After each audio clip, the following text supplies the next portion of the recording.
Welcome to Talking About Sports, the Carolina's #1 podcast. We're back. Happy New Year. We've been gone a long time, but we're glad to be back. Reggie Walker, Mountaineer Mike Freer, World B. Freer, and my man, the kiss stealing, wheeling, dealing, new Infinity driving, JT, John Tobias.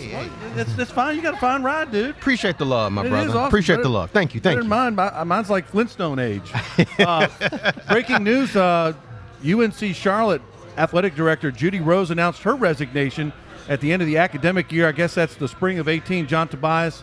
Not before she fired Mark Price as head coach, and not in time enough for some people that say that she should have fired Brad Lambert, the head football coach. What are your initial thoughts of that, JT? Surprised, and I'm a UNCC alum. Surprised, well, then but you got room to talk. Yes, I am surprised. But the thing about it is that the timing is a little bit off, but I'm okay with it, and much respect to Judy Rose. She's done a lot. She named the building after herself. Right, she named the building after herself. But the thing about it is that with the Charlotte program, football and basketball, especially football, I don't think that the Conference USA is like a bad conference. Some people think that Charlotte may be like a bad job. UTEP basketball games on a Tuesday night. Not very good, but strictly in terms of football, and I'll make it quick. I mean, like Lane Kiffin, he's at Florida Atlantic. That's Conference USA. Butch Jones is at FIU. So in other words, you have some prominent coaches to where you can really make some good inroads. Yeah, Butch Jones. Quick, Butch Davis. I'm sorry, Butch Davis from the U. Sorry about that. Mike, a quick thought on Judy Rose. Butch Jones from followed by Tennessee. Reggie. What's that? Mike followed by Reggie. Quick thoughts on Judy Rose. As JT said, the timing is unusual, but the timing with everything lately with this program, this athletic department, has been unusual. So they got some decisions to make, and they got to decide what is this program, what is this department going to be? Are they going to try to be big time, relatively speaking, for Charlotte and the Conference USA? As you say, there are some big names for these other programs. Big name ADs out there, maybe VCU's Ed McLaughlin, and who I don't want to lose at VCU, but we need football. Reggie, real quick. Yeah, I just think it's one of those things where I think, Rose she's at a situation where she probably, obviously Mark Price wasn't her initial hire, right? But when you think about Lambert, she picked Lambert. That was handpicked. And basically this allows her to not have to be the person that moves on from him. And we talked about that with the Panthers, whether it was Gettleman or Marty Herney. By the way, Reggie, it was going to be harder for Gettleman to admit a mistake, Kelvin Benjamin. Right. Easy for Marty Herney to go in and clean it up. By the way, Reggie, your thoughts quickly. Dave Gettleman, new general manager of the Giants. I think that's a tremendous move. I think he's a great general manager. Look at all the guys that are on his roster. Maybe Kelvin Benjamin, I didn't agree with that trade. I'm not an NFL GM, but I like the Gettleman move for the Giants. But wow, Reggie, the Panthers' offense really didn't look good, and it hasn't looked good in a few weeks. Yeah, listen, I know I keep saying this. I have a lot of respect for the player that Cam Newton can be, right? But when he's not good, he's really, really bad. Well, John Tobias said that he only has to be 55%, right, JT? Yeah. Well, that's correct. No, but again, 55% versus at 1.0 for 9. Those are two different things, and I think for Cam Newton is what you would describe, right? I heard this definition of him. He's dangerous. He's so dangerous when he's really good that no one on the other team can sleep at night. He's so dangerous when he's not playing well that everybody on his own roster is like, what happened to this guy? And it only happened now, with respect to him, there have been some games that he's struggled and they've won anyway. So that doesn't mean that every time he plays bad that they lose. But there are times where when he's bad, it's really, really bad. Well, Mike, I think that maybe New Orleans is taking double shots of NyQuil this week because they're going to sleep fine after seeing who do you have to cover? Kalen Clay, Shepard, Brenton Burston. These guys are not striking fear in anyone's defensive coordinator's meetings. I mean, who's he throwing to? He really doesn't have a whole lot there to throw to. There's a lot of pressure on Cam this week. This is a big game for him in his career. He's starting to get some heat put on him now, maybe for the first time in his career, like serious heat. Like, what's the future of him with the Panthers? What's the future of the Panthers if he can't carry them further than the first round of the playoffs? I mean, the Panthers' offense, you're exactly right. There is not a whole lot going on right now. 4 out of the last 6 games, under 300 yards of total offense. How are you supposed to go down to New Orleans and put enough offense to match up with the Saints? That's really asking a whole lot. And look at how much a week has changed the state of this franchise. I mean, we were 11-5 or 2 weeks after the Green Bay game. They were lucky to get out of Tampa with a win. They completely flopped in Atlanta. Now all of a sudden there's concern. They're JT, not going to make it.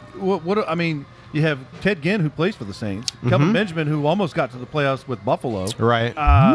They're in. Who's he going to throw to? And, and the running game seems to be non-existent. Jonathan Stewart, again, with one of these phantom eyelash pulls or strained eyelid type injuries over the weekend. Didn't play in a key game where if they won, they could have been the 3rd seed. We could have had a home playoff game here.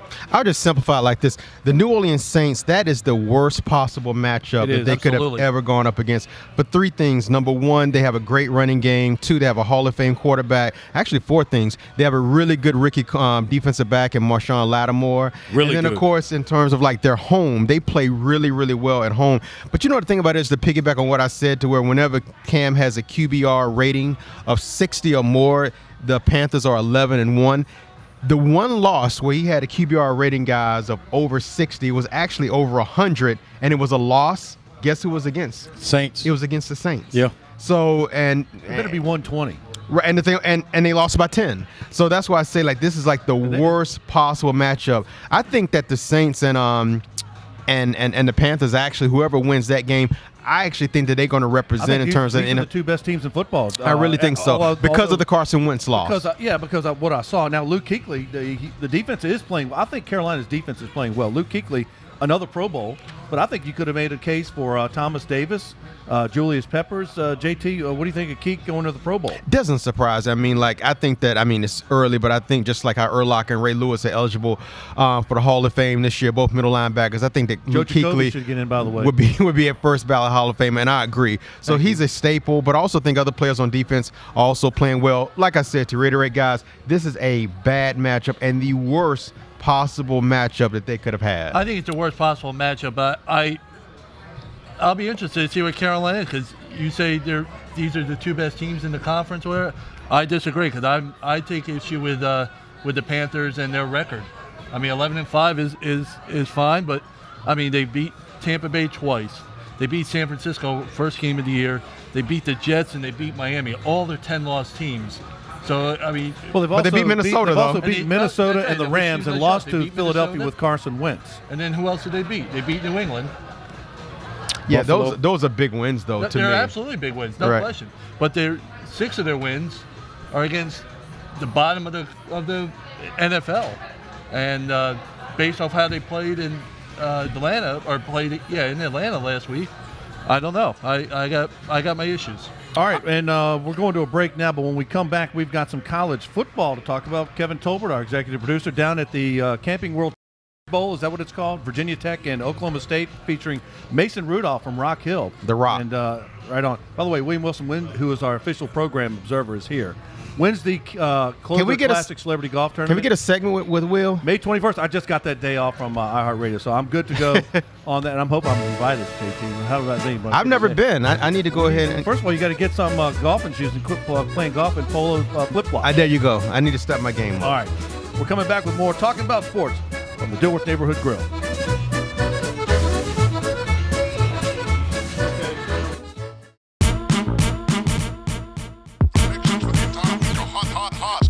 Lick my lips on this one. All week, yeah. All the time.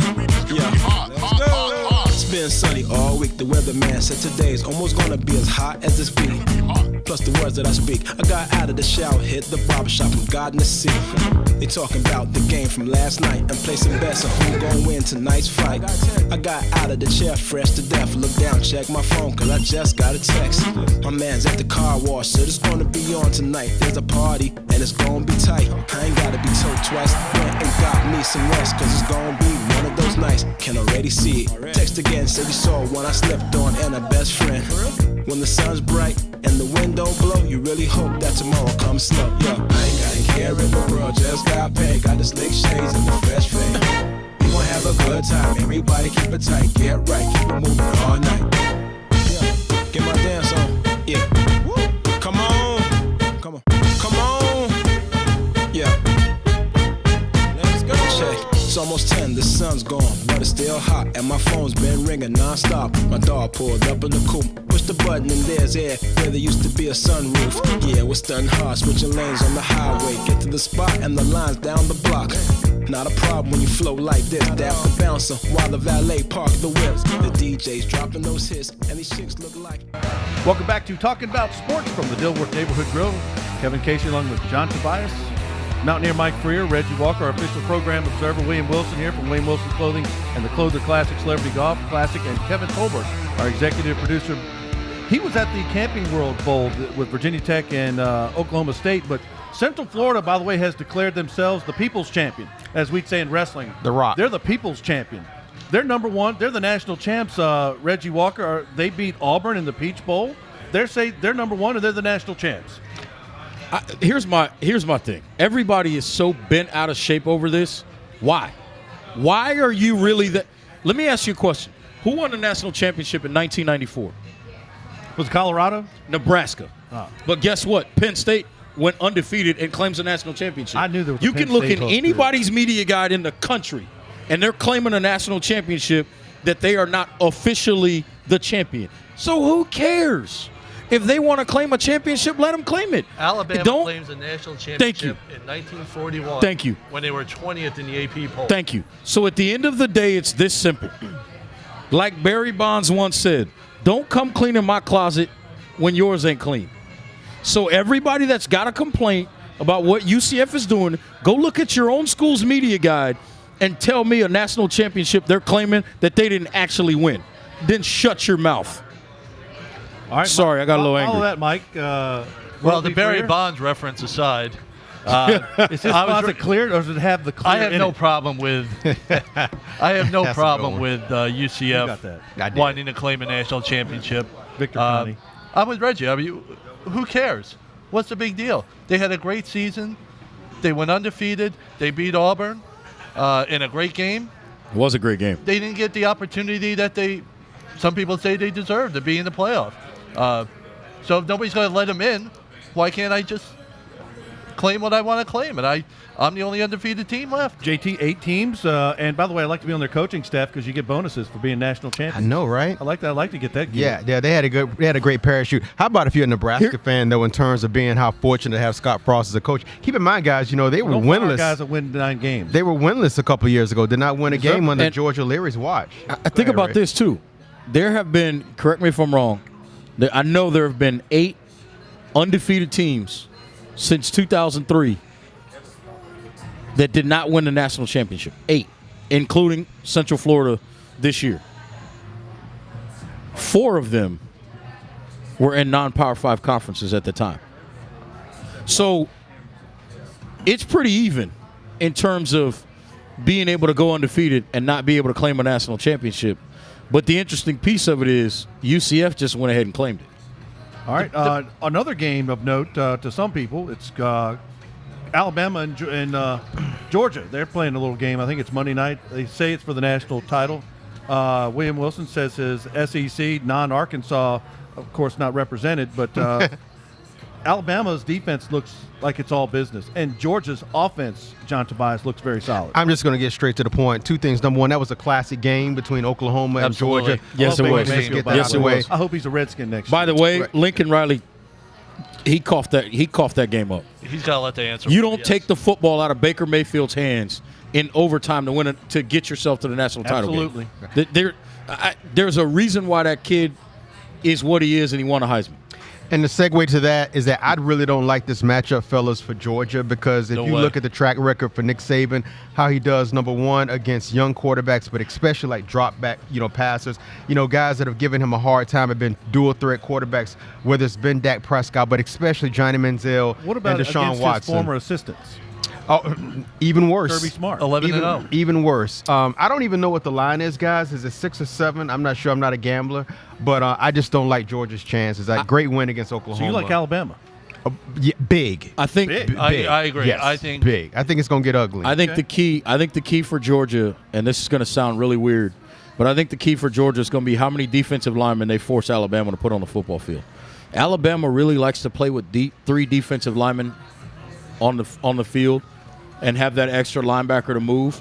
I think if Georgia can find a way to run the football against that three-man front and force Alabama to play a four-man front, which takes them out of some of the quirky things that they can do with Minkah Fitzpatrick, I think Georgia has a chance to win the football game. But as long as Minkah's out there kind of playing that wild card kind of hero, star, all these nicknames Rover. for that special player you got back there. the one thing about the Sugar Bowl game, Alabama you saw what happens when they get healthy on defense. Yeah. Or not completely healthy, but healthier. Linebacker especially. But then they go ahead and lose another linebacker late in that game. Yeah. So that we don't know if that'll give Georgia an extra He's chance. out. But they absolutely have to run the ball, and Nick Saban knows it. And if Georgia can run the ball in Alabama, I'd be very impressed. And Reggie, they'll probably be the national champs. Before we go to a break, you're the defensive coordinator for Alabama. If I'm the defensive coordinator, I'm going to try to stop Georgia's running game. Number one, and make that freshman quarterback beat me. No, I agree, but Alabama likes to do that with a three-man front and linebackers that can run and move. If you force Alabama to play with a four-man front because they can't stop the run with three, then if you're Georgia, you're winning. I shouldn't say winning, but you're in a situation that you want to be in because you're dictating to Alabama how they can play defense against you. Okay, we're coming back, but not until we go behind the scenes. Our Kevin Tolbert was down in Orlando covering the Camping World Bowl in Orlando. Let's look at what Oklahoma State quarterback and Rock Hill native Mason Rudolph and company did off the field in Orlando at this year's Camping World Bowl. All right, guys, we welcome the players to the Camping World Bowl. Make sure we are enthusiastic, smiles on our faces. We love our jobs. We love that they're here, all right? Let's get cheered. Woo! Yeah!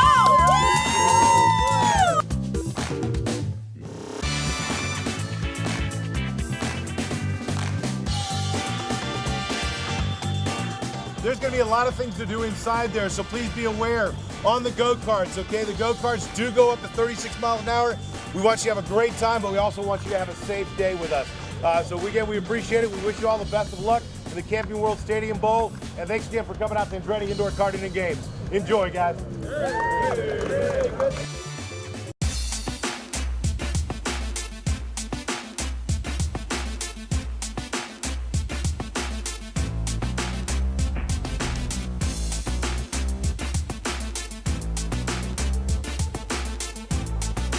The opportunity to basically be here, with some of the local kids at this event is awesome because, we try to preach to our guys that they're in a privileged position. Anytime you get an opportunity to hang out with some kids and, just do some rides with them and do some go-karts and some bowling, it's always a good experience. I feel like you can make an impact in a short period of time on them. Very cool event to, be able to chill with the kids and have a good time and everything like that. So definitely blessed to be here. Everything that they're giving up and helping them rebuild their neighborhoods and everything, it's great to be a part of, and I'm happy to be here. It's different, when you got an old wrinkled coach sitting here trying to tell a kid about something, but when we walk in, a big-time backer or a big-time player, and that kid's telling this kid to stay in school and do right and all that kind of stuff, I think it speaks volumes.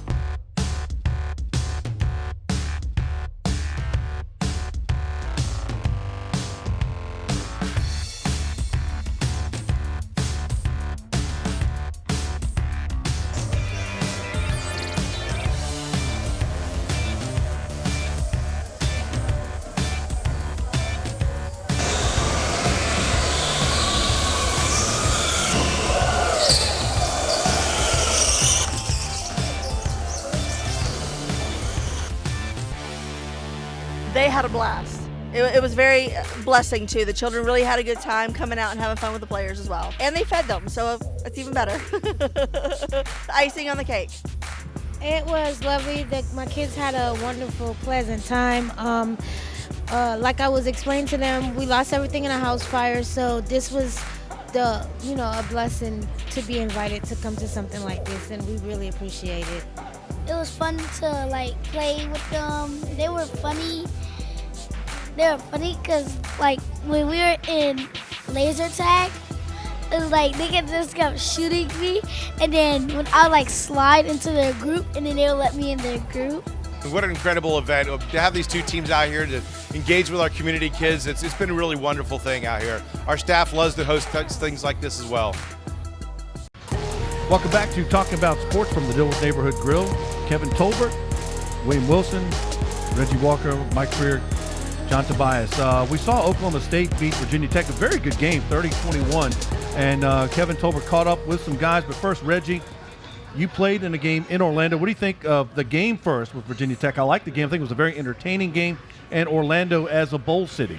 Yeah, Orlando. It's interesting when you say that because, I mean, when I went down there, this was after the 2002 season, we played in what's now, again, the Citrus Bowl. Before it was the Citrus Bowl, then it became the Capital One Bowl, which we played in, and now it's the Citrus Bowl again.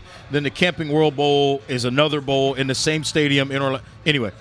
You can't spell citrus without UT. Orlando as a bowl city is actually a really, really good city. And the reason, there's a couple of reasons for it. There's number one is it's a very touristy city to begin with, but as a student athlete in a bowl city, you get to see things that also are not touristy, which Orlando has.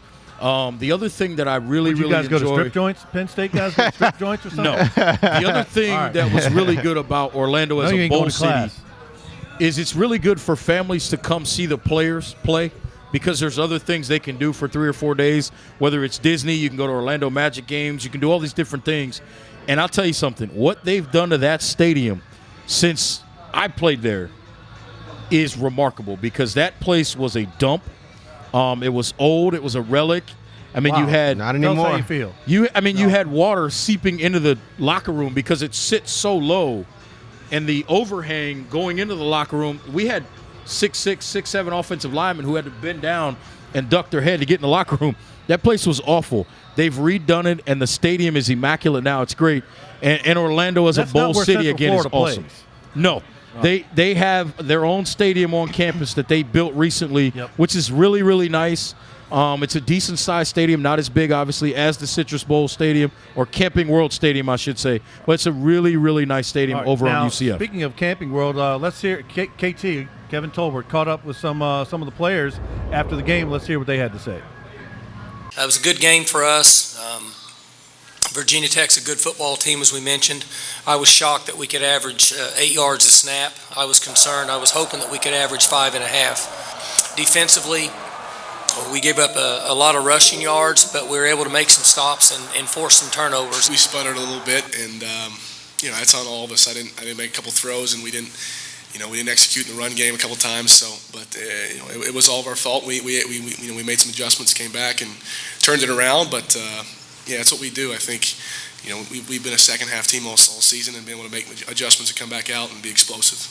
I give a big shout out to the O-line. They don't get a lot of credit for the stuff they do, but they do a good job, and I'm glad to have been a part of this team over the past 4 years. Me and James and these seniors had higher aspirations, obviously, with our goals coming in the season, but you got to remotivate, and we had a couple bumps throughout the season, but the leadership was incredible, and the way the guys flipped the switch, coming back from a Saturday on a Sunday at practice and making sure the team was headed in the right direction and kind of guiding those guys. It's cool. I think it speaks a lot about the senior class, about the leadership on both sides of the ball. So it's a great achievement for us. It's a great way to finish the season, a great way for these seniors to go out. And now we get started on next year.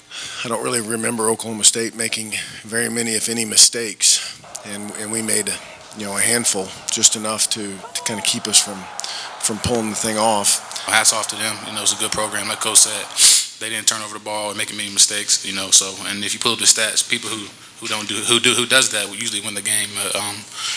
This one just right now it just hurts right now. I think off the cuff, I would say. At times he made a lot of plays. He competed his tail off. He's tough.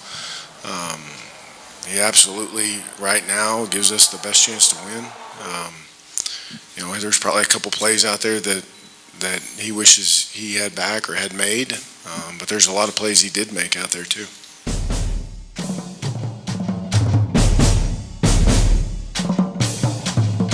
Welcome back to Talking About Sports from the Dilworth Neighborhood Grill. Great stuff for Kevin Tolbert down in Orlando. Before we go to you, JT, from the Belk Bowl, they used to say that Furman was the Harvard of the South. Did they ever say that Penn State was the Bethune-Cookman of the North? No. Okay, all right. Don't disrespect us like that. Belk Bowl, JT, looked like it was it looked like a basketball score. Big game. I looked very excited. Probably the most exciting game that I worked this. there. Probably the most exciting game that I worked this past year. I mean, both teams scored over 50 points. Both teams had over 500 yards. It was give and take, each way throughout the way. But the thing about it is that that was a huge victory for Wake Forest and their program. And they are well-coached ball club. They're going in the right direction. And speaking of that, a quick hit in terms of Dave Clawson, in terms of their coach. He has really turned that program around. In 5 games this year, they have scored 40 or more points. 3 of those games, they have scored 50 or more points. And 2 of those games, ball control type of game. Absolutely. And 2 of those games have been against Power 5 schools. A&M was one, and then Syracuse was the other. So he really has that program going into the right direction. Mike, the thing about it is, though, unfortunately, they're going to lose their quarterback, John Wolford, who has really been very prolific. He's put up outstanding numbers this year. But you think that maybe he's going to get a shot? I think you should get a look at playing on Sunday by some teams at the end of the season, postseason stuff. I think he deserves a good look. He looks like somebody who can really throw that football. He's obviously a great leader. He's been there a while. I think those are things that an NFL team would want to at least take a look at. This game in particular did not shock me at all. I'm actually looking at it right now, but the reality is I knew that these were 2 offenses that could put up points, and that's exactly what they gave us. They gave us a shootout.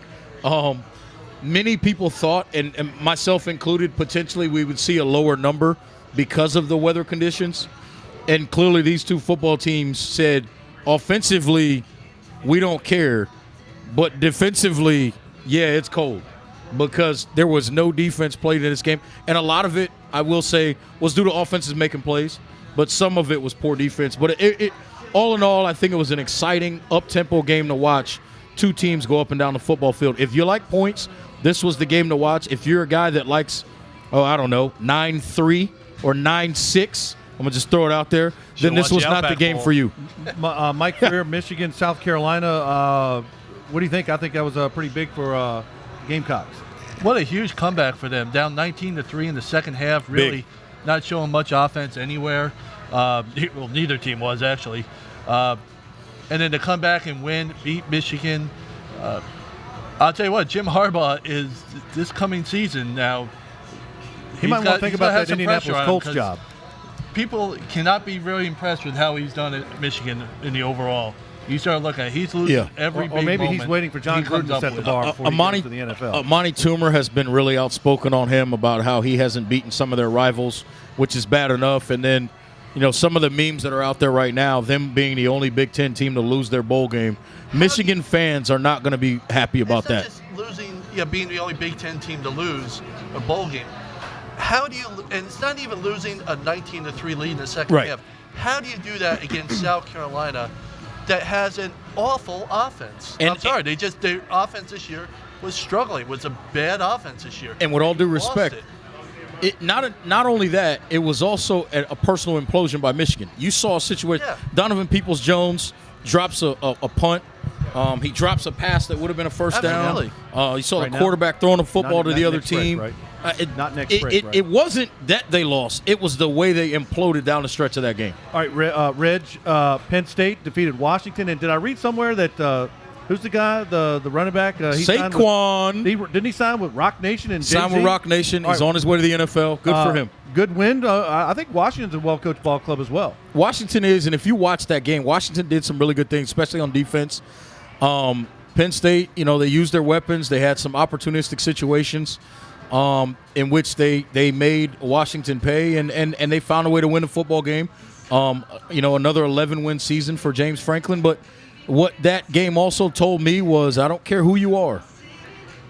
Jake Browning and Myles Gaskin, those 2 guys are really, really good, and they're going to play on Sundays. We'll talk about a conference that struggled this year, the Pac-12 the bowl season. Boy, they're glad this bowl season's over. Yeah, that's rough. All right, now we've got more college football. We've got Sun Bowl, Quick Lane Bowl, plus the Hornets coming up next, right here on Talking About Sports.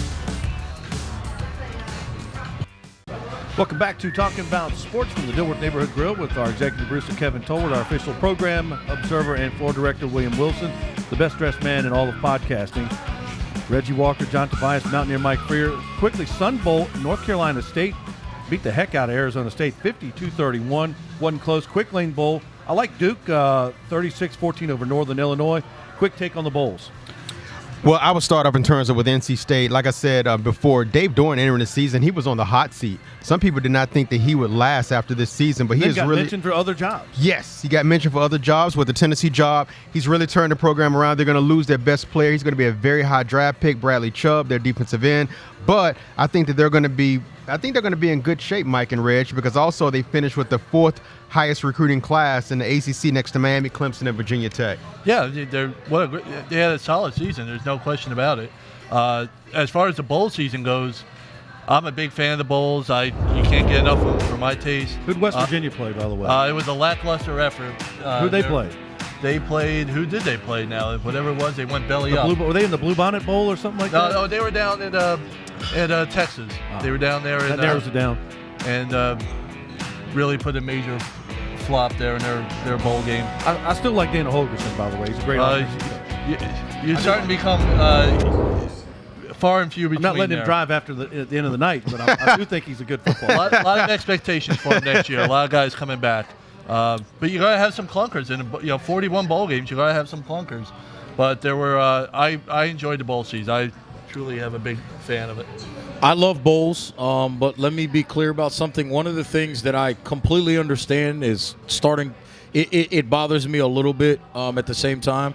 It's the players not playing in the bowls. And again, whether it's Derwin James, Bradley Chubb, listen, I get it. Go get your money. Stay healthy. I'm all for that. But coaches move around. Is that fair? It's just no. And I'm not bashing any of these kids. It's just unfortunate that for somebody like myself and somebody like Freer and all the other bowl lovers, that there are certain players we don't get to see. In some cases, we hadn't seen them all season. We have just because of regionally where you live or whatever, you may not have seen certain players. And when you feel like maybe you have that opportunity to see them, you don't get to see them. Again, I understand it. I don't blame them. If I were in the position, I'd probably do the same thing. But as a fan, and I'm looking at it strictly from a fan of college football and a fan of bowl standpoint, it's tough, and it's a little bit, I don't even want to say frustrating. It's just one of those things that you were a fan of seeing Barkley on the field. Yeah, I was a fan of seeing Barkley on the field. I would have liked to see Bradley Chubb play. I would have liked to see Derwin James play.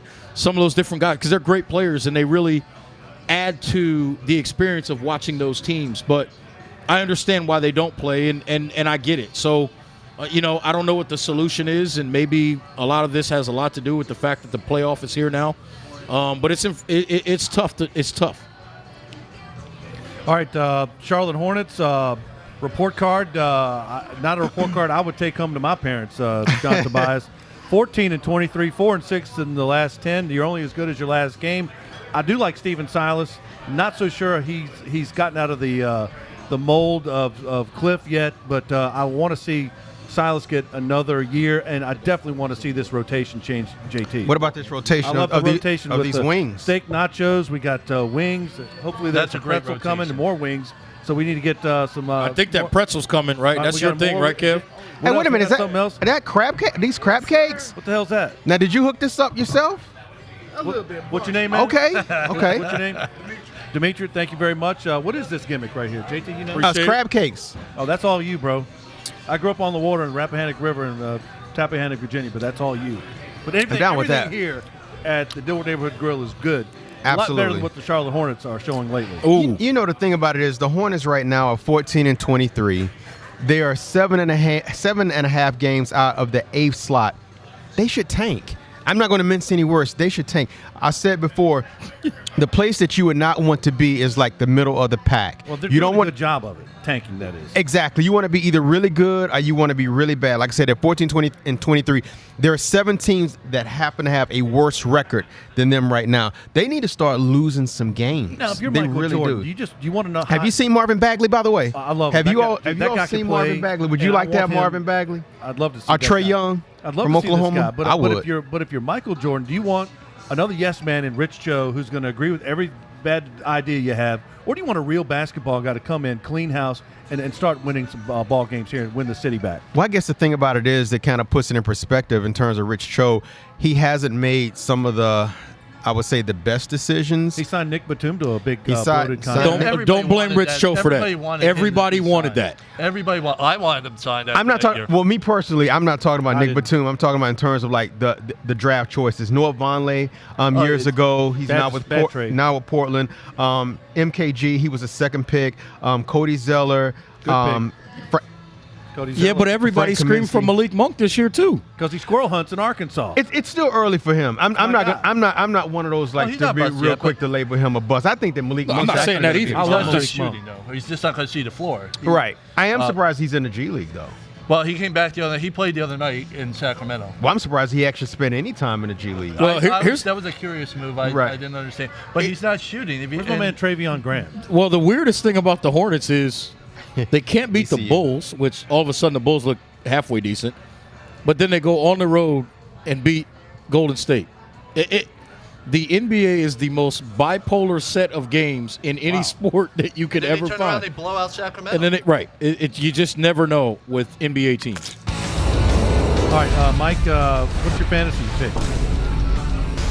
Well, now that the NFL is over, we have Daily Fantasy is going to focus on the NBA a lot. So with this weekend coming up, we have some fantasy picks for you guys to consider, some players to look at for Daily Fantasy League. If you're looking at for a point guard at a high price look, if you want to go spend your money on big players, Steph Curry's a good choice here. He's been on fire since he came back.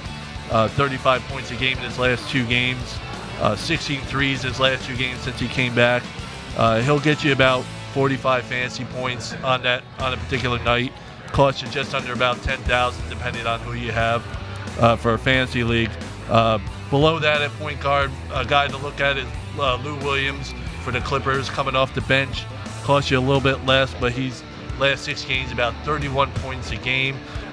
Gets you about 4 threes a game too. He's probably going to be 6th man of the year.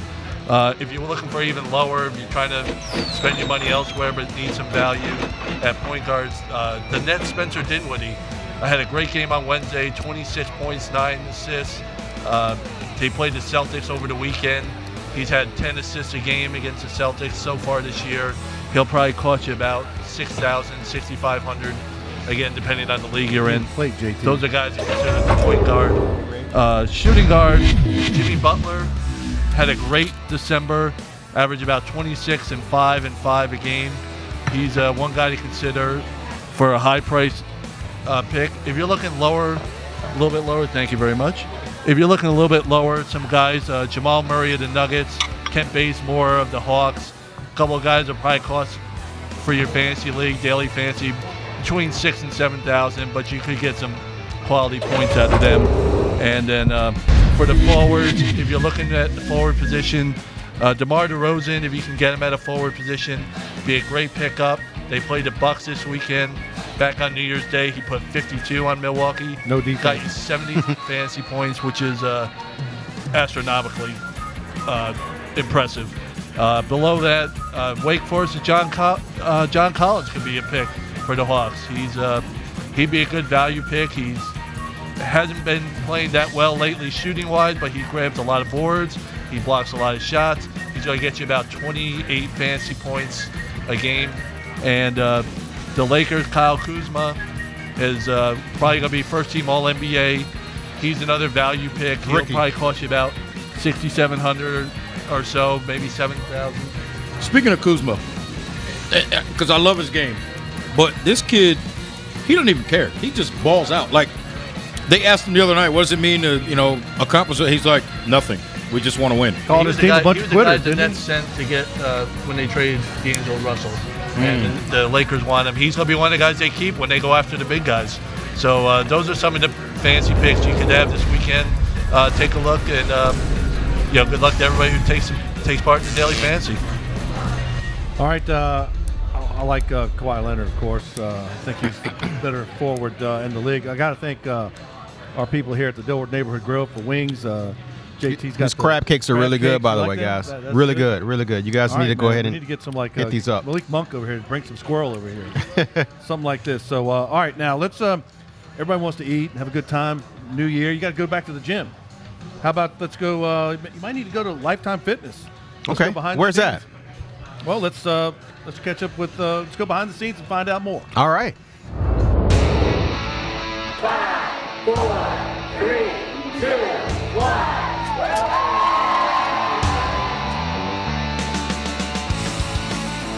So excited to have you there this evening to the grand opening of Lifetime Athletic Charlotte. It's our third in the market, but it's our very first of this resort-like size and scope.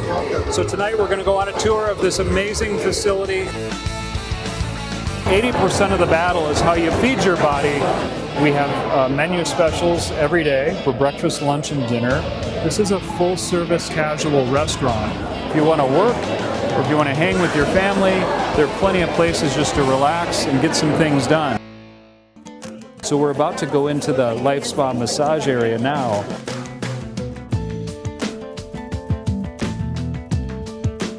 We have 6 different massage treatments rooms in here, but as that door closes, you'll get a feel for just how different it is in here.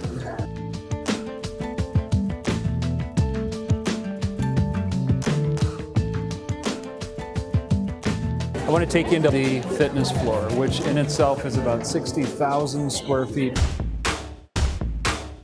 There are over 400 pieces of equipment here for cardio and resistance training.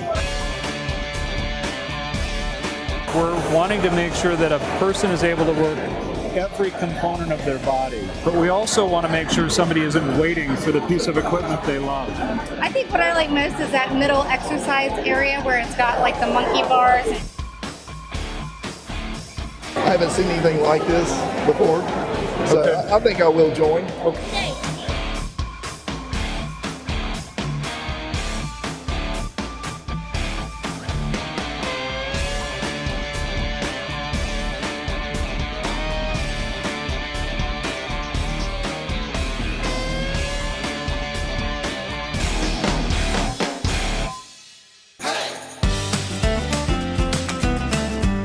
They can try all kinds of different things from music and Zumba to languages. In fact, they're always engaged and interacted with. In here we do gymnastics, we do tumble classes, we have martial arts and cheer classes.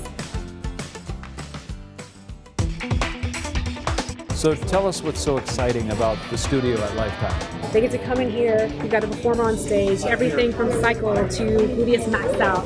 You're gonna work, you're gonna feel good, you're gonna leave here better than you came in. I want to take you into Lifetime Tennis now. We have 10 indoor and 10 outdoor tennis courts. This is the largest facility we've ever built at 325,000 square feet. There's a tennis check-in area here, pro shop to our left. We have leagues, we have training. AJ Pant happens to be our national tennis manager. He is involved with directing our tennis operations across the country. Ultimately, what we've built here is a healthy living, healthy aging, healthy way of life destination that's complete with all of the social entertainment anybody could possibly want. This is all about Zen and yoga. So in here we have 2 dedicated yoga studios for traditional hot yoga and a number of varieties, as well as Pilates.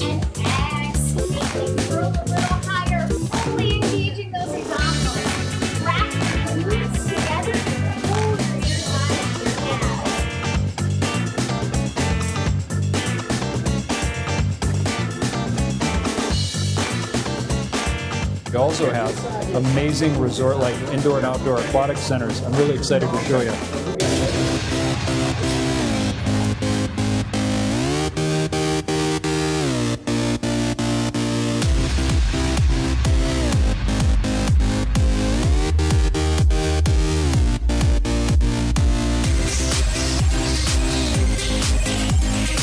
So that's Lifetime Athletic Charlotte. That's the sneak peek here, behind the scenes. Hope you enjoyed the tour. Come and check it out. It's certainly something that seeing is believing. All right, great stuff at Lifetime Fitness, now open in Charlotte. So if you're eating high on the hog or not Razorback hog, but if you're eating high on the hog, like the Dilworth Neighborhood Grill with steak, nachos, wings, pretzel, crab cakes, Lifetime Fitness is the place for you. For Kevin Tolbert, William Wilson, Reggie Walker, Mountaineer Mike Freer, John Tobias, I'm Kevin Casey. This has been Talking About Sports from the Dilworth Neighborhood Grill. So long for now.